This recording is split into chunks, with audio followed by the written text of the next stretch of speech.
To elect है, वैसे ही right to recall भी होना चाहिए। अगर देश का मतदाता अपने नेताओं को हायर कर सकता है तो वो नेताओं को फायर करने की शक्ति भी उसे मिलनी चाहिए।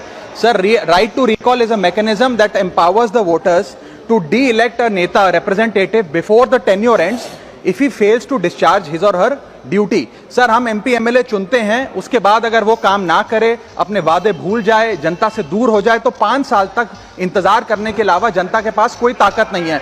कोई इंटरिम प्रोविजन नहीं, कोई अकाउंटेबिलिटी नहीं, कोई परफॉर्मेंस रिव्यू नहीं, कोई करेक्टिव ऑप्शन नहीं। चुनाव से पहले नेता जनता के पीछे और चुनाव के बाद जनता नेता के पीछे। और सर, 5 साल is too long a period in this day and age. अगर एक गलत फैसला गलत नेता को चुनने का लिया तो लाखों लोगों का भविष्य अंधकार में जाता है और पूरा क्षेत्र पीछे जाता है। Sir, we can trust our voters to elect. हमें अपने मतदाता पे विश्वास करना चाहिए कि वो अपनी गलती बदल भी सके राइट टू रिकॉल की ताकत से। Sir, let me clarify that right to recall is not a weapon against politicians. It is an insurance policy for democracy.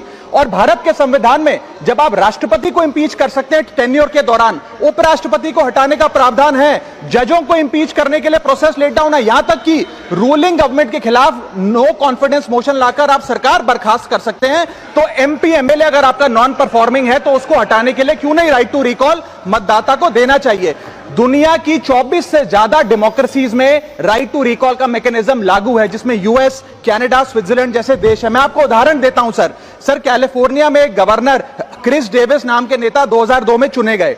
उनके कार्यकाल में मैसिव पावर कट हुए, एनर्जी क्राइसिस हुआ, बजट की मिसमैनेजमेंट और गन शूटिंग की वारदातें हुई। उसके चलते 1.3 मिलियन कंस्टिट्यूएंट्स ने एक पिटीशन साइन करके दी कि इन्हें रिकॉल किया जाए। वहां के चुनाव आयोग ने रिकॉल वोट कराया 7 अक्टूबर 2003 को और 55% मतदाताओं ने वोट किया कि इस नेता को बर्खास्त किया जाए। ग्रे डेविस को हटाया गया और आर्नल्ड श्वार्ज़नेगर को वहां पे गवर्नर बनाया गया। सर, मैं बता दूं कि हिंदुस्तान में भी इसका प्रेसिडेंट है। कर्नाटक, मध्य प्रदेश, महाराष्ट्र और राजस्थान में रिकॉल मैकेनिज्म ग्राम पंचायत के स्तर पे लागू है और ग्राम सभा के लोग मतदाता वोट करके उन्हें वापस बुला सकते हैं। सर, लेकिन इसका मिसयूज ना हो इसलिए हमें सेफगार्ड्स भी बनाने पड़ेंगे। एक थ्रेशोल्ड रखना चाहिए कि 35 से 40% मतदाता अगर साइन कर दें तभी राइट टू रिकॉल वोट करवाया जाए।